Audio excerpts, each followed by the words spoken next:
supplier mes frères et sœurs africains, particulièrement congolais. Nous venons ici, oui, nous avons besoin d'argent. Mais si nous mettons l'argent avant, on ne va pas s'intégrer dans la communauté ici, parce que l'intégration commence par l'apprentissage de la langue. Bonjour à tous les téléspectateurs des Récits sans frontières. Aujourd'hui, nous avons le privilège d'avoir parmi nous Mme Heather et Mme Evelyne. Donc, ils vont essayer de nous parler sur les collèges, Community College, quels sont les programmes qui sont mis en place, surtout pour les immigrants, ceux qui viennent d'arriver ou ceux qui comptent venir dans le futur aux États-Unis. Et il y a aussi beaucoup de mes téléspectateurs qui m'ont posé beaucoup de questions, à savoir, pour nous, on ne parle pas l'anglais, quand on arrive, qu'est-ce qui se passe? Donc aujourd'hui, on va essayer un peu de résumer tout cela avec quelques questions que nous avons et ils sont mieux placés pour répondre à chacune de nos questions. Hello. Hi. Hi. So, Miss Heather. Yes. Ms. Evelyne, it's a pleasure to have you today with Récits sans frontières. So today we're going to explore a little bit some of the questions because one of my followers, some are still back in Africa, so they're always willing to come in the U.S. Some of them, they're always asking me some of the questions like to know I be coming like from French countries. So what am I going to do is I don't speak English, so most of them, they're always willing to know how to learn, how they are going to jump, like moving from French country to English country. So I think you are director? Associate Dean. Associate Director, thank you, of the ESL, so which is like English as a second language. Yes. Good. So can you give us like an overview about the ESL here at the college, community college? Of course. So in our adult education program, we have two programs that work with non-native English speakers, so ESL programs. One of the programs is called Functional English as a Second Language. We call it FESL because of those letters. Functional English has 5 levels. So it could be anywhere from a beginner that's just learning a little bit of English, maybe intermediate level of English proficiency. And in that program, students can join at different points in the semester. We have usually like 3 entry points. In those classes we offer August through May.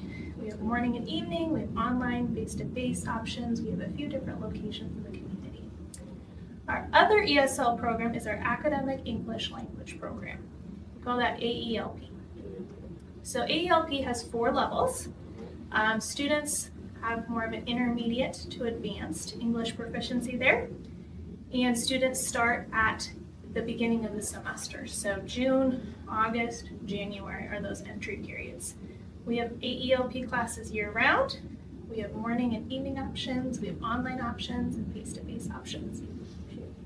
Okay, that's good. That's good to know. You talk about like you have like a different ESL program. So how do you evaluate like if somebody wants to start English? How do you decide like in which level so we're gonna put this candidate? Right. So we have a test, an assessment that we give. It's called the CASAS test. Okay. It's a special test for adult education. And there's 2 different versions of the test. So if someone has more basic English, we might give them the more basic test. If someone has more advanced English, we'll give them the more advanced test. And then if the score is way high or way low, then we would switch it around. But it gives us an idea of where student English proficiency is, what maybe they might need to work on, and how we can help them. Okay, that's good. Yeah. I think we're gonna jump a little bit. I have a little questions for Mme Evelyne. Quelle technique ou méthode que vous mettez en place pour l'apprentissage de la langue? L'apprentissage, les techniques que nous mettons en place pour l'apprentissage de la langue, il y a la lecture, il y a la communication personne to personne. Le professeur, quand le professeur vient en classe, ça dépend du niveau de l'étudiant. quand c'est un débutant, le professeur parle plus que vous laisse lire. Le professeur vous enseigne plus que la lecture. Et après, plus vous avancez, le professeur introduit la lecture et vous continuez pour mieux assimiler les mots que vous apprenez en classe. Donc, si je comprends bien, donc, au début, donc c'est un peu plus parler. Parler. Vous apprenez les nouveaux mots, vous apprenez la grammaire, vous apprenez les techniques de formuler les phrases et vous apprenez tout ce qui concerne la phraséologie en anglais. Et plus on avance à niveau, plus il y a beaucoup de pratiques, plus vous lisez, plus on vous donne des lectures à faire, des livres à lire, plus on vous donne des paragraphes à écrire. Comme ça, vous entrez dans le système d'écriture américain. Okay. How do you incorporate technology into ESL language learning? So we do a lot of different things. The big thing with technology is all of our classes are offered online, so students can access them, from their homes if they can't come to campus. And the other thing that we do is we use a platform called Canvas, which is our learning management system. So all students work on Canvas, sometimes a little bit, sometimes a lot, and that helps prepare them with the technology skills that they need for work, for college classes, all that stuff. How does the program support not native English speakers in the daily and professional level? Yeah, so first of all, sorry, I got my notes here. First of all, the skills that they're working on in class is going to help them for everyday life, right? No matter what class it is, there's always going to be skills that they're going to need to know, right? But it also helps people for careers. So I think Evelyn might have already mentioned it, but we have civics instruction to help with adjusting to life in the United States, things that you might need to know. If you're going to the doctor, or if you're talking to your child's teacher, or you're talking to your landlord, those kinds of skills we work on in the classes too. And then we do a lot of academic skills so that students are prepared academically to go into college credit classes or a professional job or things like that. Yeah, I have one more question, so I think it's not related to this. That's okay. If somebody's like take the test and then you feel like this guy is more comfortable, so like a college level, so is he just going to jump straight to the college, or you need to have, so you're gonna have something so before you moving forward to? So we do our adult education test, the CASAs, and depending on how that goes, then there could be a chance that a student maybe wouldn't need our English classes. But most of the time, students who come to us, it's because they want to and they want to at least take one semester. But then there's a college entry test that's a little bit different that sometimes students can take too. Je peux ajouter une chose à propos de cela. Un étudiant peut venir avec un niveau élevé de l'anglais, mais l'anglais parlé et l'anglais écrit est différent. Au niveau de l'AILP, on va lui apprendre à écrire au niveau du collège, à avoir un niveau du collège. Donc ça serait toujours mieux, ne fût-ce que prendre un semestre pour entrer dans le système collégial des États-Unis. Parce que quand vous venez de l'Afrique, nous avons peut-être une autre pensée, une autre façon d'écrire nos essais, nos paragraphes. Quand vous entrez dans le AILP, on vous montre comment les normes de l'écriture ici.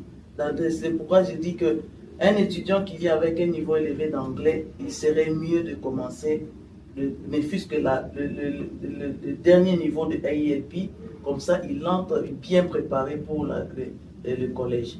En tout cas, ça serait le conseil que moi je pourrais donner. C'est très important, parce que c'est un peu différent côté grammatical aussi, oui. Les essais, oui. Écrire les essais. Comment écrire les essais, comment prendre les theses, comment développer les theses, comment aller jusqu'à la conclusion. Nous avons la même chose quand nous faisons la dissertation, mais il faut avoir maintenant l'idée américaine en nous pour entrer dans le collège américain. C'est très important.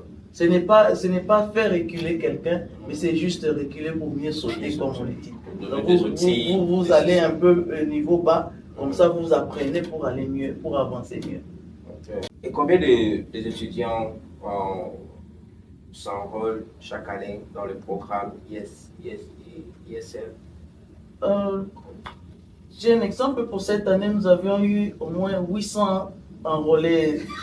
Le semestre passé, étendre enrollment, the number of enrollment. Oh, How okay. many students? Yes, au mois d'août, non, cette année, ce semestre de spring, il y a au moins plus de 800 enrôlements. Okay. Et nous continuons à enrôler jusque maintenant. Donc le nombre continue à aller de l'avant. Je voudrais supplier mes frères et sœurs africains, particulièrement congolais.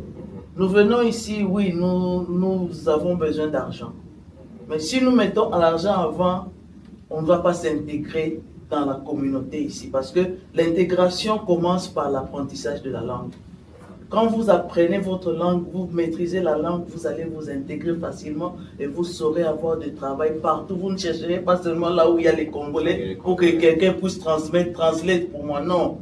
Vous serez plus facile, vous aurez la facilité de vous intégrer quand vous savez, vous parlez votre langue, la langue du pays. C'est pourquoi je vous encourage tous à prendre les cours, les classes de ISL. L'argent, nous en avons besoin, oui, j'en ai besoin. Mais j'ai privilégié les études avant l'argent. C'est très important et c'est ce que moi j'enseigne à mes enfants. L'argent, vous en aurez quand vous aurez terminé vos études. Apprenez, allez de l'avant, vous allez bénéficier après de l'effort que vous faites maintenant. C'est le conseil que je donnerai à mes frères et sœurs du Congo et de toute l'Afrique et tous les immigrants qui viennent ici. Merci pour le conseil. Je pense qu'ils vont en saisir et faire un bon usage. Oui, parce que on ne se fatigue jamais d'apprendre. Ouais. La vie, c'est un apprentissage perpétuel. Donc, nous continuons à apprendre chaque jour de notre vie. Donc, quand on vous donne l'opportunité, c'est gratuit. L'ISL est gratuit. Vous ne payez rien. C'est un programme sponsorisé. Oui. Donc, venez, apprenez la langue. C'est parfois difficile d'aller à l'hôpital et d'avoir toujours quelqu'un. Tu as un secret, tu veux le partager avec ton docteur, mais il y a quelqu'un qui l'écoute. Ce n'est pas bien. Apprends la langue, tu vas parler à ton docteur. The eligibility of the requirements. So, if somebody wanted to apply to the program. Sure. So first of all, we have to have students that live in the Heartland Community College district. So Bloomington Normal, Lincoln, Pontiac, the areas around there. And then students would have to fill out an intake form, so some paperwork. They have to do that placement test that we talked about. And generally they have to do an orientation before starting classes. And then the last thing is visa status. I know sometimes that can be a little tricky.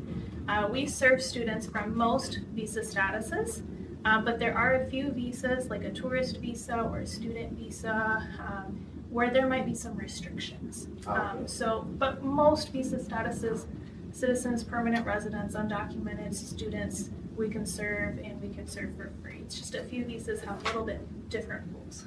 Quand j'ai commencé à étudier ici, j'étais in person, mais après le Covid, j'ai aimé les online classes. Parce qu'on a commencé à faire les online classes, je me suis dit, ok, j'ai des enfants, tout le temps chercher qui venait rester avec les enfants, vaut mieux que je prenne online classe jusqu'à ce que je termine. C'est ce que je fais aujourd'hui. Toutes les classes que j'ai prises après le Covid, ce sont des online classes. Donc, c'est une bonne chose que nous ayons cela. Yeah. So I mean, this is also like one of the things we don't have it like back home. You know, it's only Online options. the online options, so Okay. you can just go in person. So, but here we have more opportunities. So people don't have excuses. So.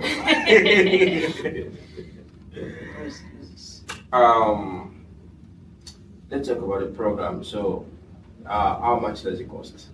The program is free for Okay. most visa statuses. So just how we talked about, there's a couple visas that are a little funny. Sometimes those visa statuses have to pay because it's part of the visa. But for most visa statuses, classes, everything is free. Okay, that's right. That's good. What message would you like to share with individuals who are trying to join the class? Sure. The biggest thing is don't be scared. I think classes are really fun. We have some amazing teachers that really care about student success. And the other thing is think about what your goals are, because I've seen students come through our program, some of them in this room, and just get into a professional career. So some of my students have become medical professionals, lawyers, social workers, teachers. So if you're looking for career options in the United States, this can really help. What duration for a student to complete the ESL program? How long it takes? That's a great question. So every student might take a little bit different pathway, because some students come in with absolutely no English, some students come in with very advanced English. So it kind of depends on where they start. They might start at a higher level, then they're going to finish faster. If they have fewer English skills, they might need more time. They might need to participate in more levels in our program. So it's kind of hard to say typically how long it would take for a student. So it depends, which individual. So Depends on how your skills are when you come in, how hard you work, that kind of thing. Yeah. So the classes are very flexible. So can you take it? So yeah, we have in our functional English classes, those meet 3 days per week. So if you take an face-to-face class, you have to come to campus 3 days per week. There's very specific 3 hours. days. If you do an online class, you're still expected to do the work 3 days per week, but there might be specific Zoom times and then other times that are a little more flexible. So for our FESL, our FESL program, that's 3 days a week. AELP, it kind of depends on the level because there's different schedules, but students usually would need to have 2 to 4 days that they would be available, depending on what classes they're taking. Ce qui est bon dans les IELP, vous pouvez dire que je ne prendrai que 2 classes. Par exemple, je prends reading and writing, je vais prendre oral communication next semester. Oui, on peut faire ça. Vous pouvez diviser votre temps par rapport à votre occupation. Donc, on est vraiment flexible. N'ayez pas peur, venez. Même une classe, vous pouvez dire, je prends ce semestre, je prends only reading. L'autre semestre, je prends writing. Ça va vous prendre longtemps pour terminer, mais au moins vous aurez fait votre travail. Donc la classe, c'est comme, si je comprends bien, c'est comme pour donner un peu d'options pour que chacun puisse fabriquer son sandwich. Yeah, oui, parce que tout le monde a un problème. Nous travaillons, nous avons des enfants, nous avons des problèmes. Quand vous avez des enfants à prendre soin, vous savez qu'à telle heure, je dois être à la maison pour rester avec les enfants. Vous prenez une classe, par exemple le matin, vous dites je termine à 2. First class is from 8 to 9:50. 8:30 to 10:30. 10:30. Je prends cette tranche de classe-là, donc le reste de la journée, je m'occupe des enfants. Ça dépend de votre programme. On ne vous demande pas de prendre toutes les classes à la fois, non. Au niveau de l'IELP, vous pouvez prendre une classe par semestre, 2 classes, ou bien ça dépend de vous. Ça dépend de votre horaire. If somebody would like to apply, how can students apply to this program? Can you just show up, coming to your office? Can they straight do it like online? Yes, both. So there's an application on our adult education page, which is heartland.edu/adulted, and students can fill out that application from wherever they are, from their home, or they can come to the adult education office, which is Student Commons Building 1000, and we can help them there. Or they can call if they have questions. Our number is 309-268-8180. Is there a message you'd like to share to future students? I would say my biggest piece of advice for students is it's about schedule. So figure out how the class will fit into your schedule, because learning the language is a pretty big time commitment, but it's definitely worth it. So if you figure out how the classes fit into your schedule, the time management piece is usually the hardest part, but if you're able to commit to your classes each week, then your English skills will grow very quickly.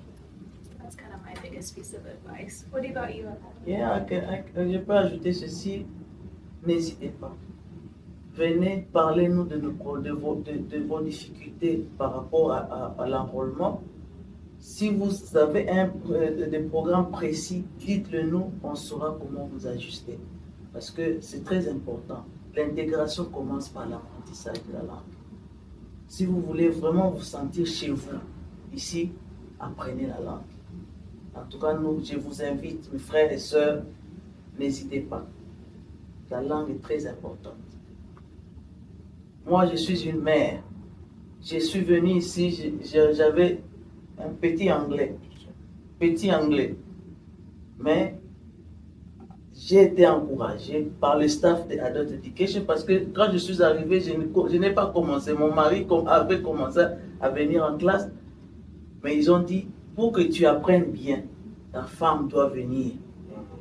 C'est en ce moment-là que tous les deux, nous avons commencé à apprendre l'anglais. Et ça a bien marché parce qu'à la maison, on pouvait se compléter. Donc, c'est très important. Quand vous êtes en couple, vous êtes marié, venez, monsieur, madame, inscrivez-vous, allez aux études. C'est très important. I have one more question.